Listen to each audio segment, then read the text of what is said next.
Hi all, welcome back. This is Britta and my name is Hans, and we are glad that you have come back to watch our second episode in this series. And as we have promised you in our previous episode, we will introduce you now to the exciting universe of case solving. Yeah, so in today's video, you can expect to get answered 3 important questions. Why is case solving important?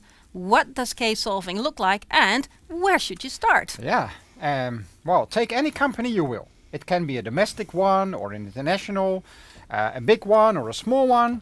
Just take any firm. And we guarantee you that at any given moment they face many issues that need to be addressed. They do. How to ensure our company will grow, for example. How to become more sustainable. And like our personal world, the corporate world is changing at a very high pace at the moment. And no matter the issue or the company, there has to be someone who will need to take critical decisions. It's always a person that has a problem, never a company, always a person. And let's call that person Dan. Yeah, Dan. So Dan obviously will want to take the best decision for his company. Yeah. And for that he requires input from one or more sources. The more complex the issue, the more information and resources are needed. And so while Dan has final say, he would prefer to listen to his assistant, ask the opinion of some other managers, and in case he needs experts on a certain topic, even hire a consultant. And this is where you come in. Yeah. It's more and more accepted and had been proven over the years, as we have experienced ourselves, that you, students, can offer relevant and valuable advice. You might not always have the experience of a high-level consultant, but that is not a problem. No. Your fresh perspective, your eagerness to learn and to experiment, and insights into how a different generation thinks and acts can really help Dan succeed. Yeah. And when you crack his case, you are putting Dan's shoes on and taking on the challenges he faces. You are his consultant, advising him what is best to do. And just as a high-profile consultant, you have to be good, because your advice is taken seriously and has real consequences on the business. Yeah, really well explained, Britta. And now you can already see how learning with cases is different from ordinary in-class activities. Now, cracking cases, solving problems is about applying what you have learned so far here at our university. And you will test your knowledge in a real-life situation, thus helping a real-life person. You will have to analyze the problem, you have to come up with recommendations, and you have to develop those recommendations into a sound implementation plan, just like you would do at a company, at a professional later on. So besides learning the theory, how to build a house, you actually build that house. And moreover, the company will fully and wholeheartedly rely on your advice. Now get back to Dan. To solve Dan's challenges, you are provided with a written document, a case, often accompanied by tables, graphs, etc. So you need to know more about the type of the company and the industry, about the person with the problem, about the history, financial situation, about the markets a company operates in, and many more elements.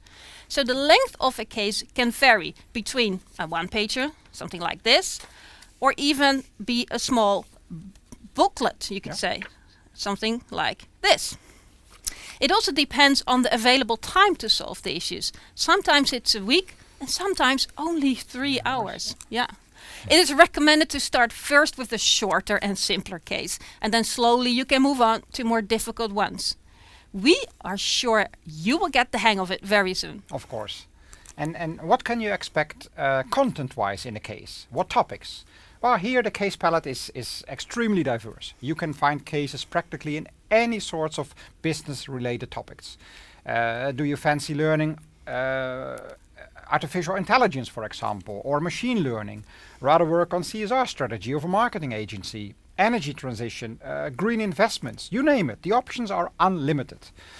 And these cases are usually either available in different databases, which you will find in the description under this video, or these cases are written by our own Case Academy in cooperation with the company. You will find examples of those companies on our website, by the way. However, before you go and check them out, we suggest You stay with us because there are still some important topics to be covered. There are. As mentioned before, we always use real-life cases based on real companies and cases which aim to deal with real issues. This ensures that the main goal of bridging theory and practice can be achieved. Yeah. And you are dealing with a real problem. It's not something made up. However, there are live cases and historical cases. Concerning a live case, the case author collaborates with a person, a manager, a CEO, whoever, in the case company. And together they create an engaging story. And when you solve a live case, you do not solve it only to practice and to get the experience, but you also have the opportunity to connect with a real manager. Yeah. This person will, together with some colleagues, evaluate your solutions, discuss your advice, and give you feedback. This is a great opportunity for you to get more experience in consulting a firm, but also to network and to create an impact with your solutions. Yeah, absolutely true. But of course, after some time, a live case might lose its relevance to the company. The problem has been solved, the job is done. But once that happens, the case should not be dismissed. It still provides a great value to us, excellent learning opportunity, even without the continuous involvement of the case company. Yeah. And those we call historical cases, which we mostly use for training and getting you more experienced. And there are thousands of historical cases in different case libraries all over the world, and they are perfect for practice, and they cover many awesome and challenging topics.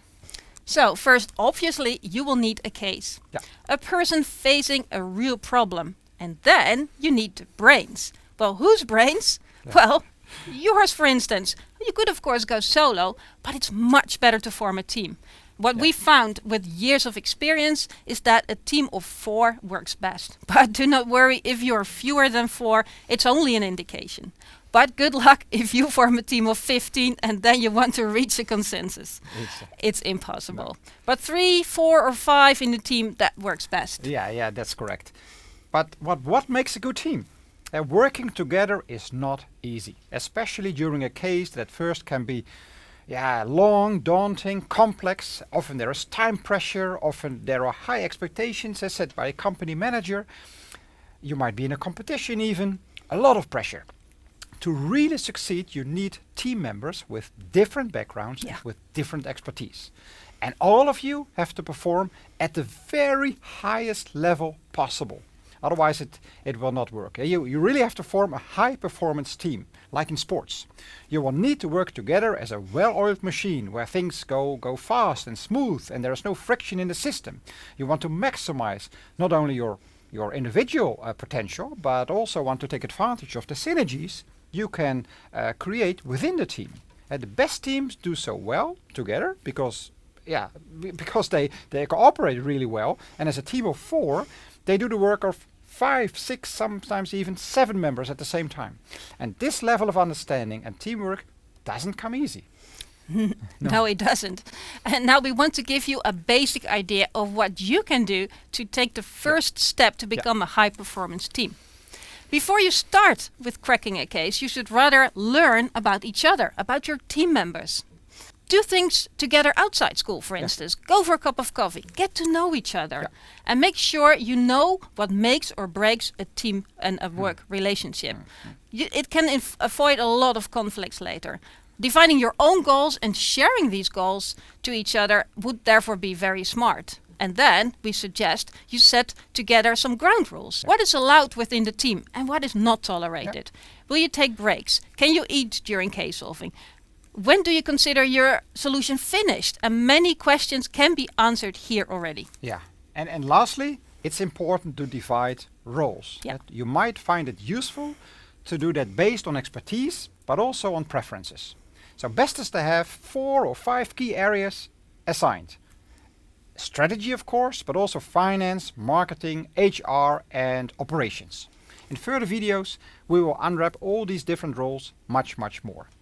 And besides these, let's say, managerial roles, it's also convenient to assign a person for timekeeping to make sure that you do not run out of time. And also a person, for example, for making professional slides. That person is accountable for making sure the information you want to present to the company is nicely organized and presentable. And if you have the chance to work in the same room, some paper and pen will do. Yeah. But if it's even better if you have a whiteboard, some sticky notes, or any other office equipment that make work together. Yeah. If you cannot gather physically together, that's fine. Don't worry. Then you want to make sure that you have some access to collaboration tools online. A shared PowerPoint, Microsoft PowerPoint presentation will do, although we strongly suggest you look into something like Miro, for instance. This will really elevate working together, and its intuitive whiteboard will enable you to work fast and efficient together. You can find the link in the description below the video. Yeah, wow, we think you have come quite some way now. Yeah. Well done. Thanks for listening. And I think now you have everything ready to start case cracking, your very first case. And in the next video, we will go through the whole process, starting from minute 1 and then following the whole case cracking timeline all the way until the very end. So, let's go. Yeah, so watch the other videos and let's go case cracking. I'm excited. Yeah, see you soon. Yeah, bye-bye.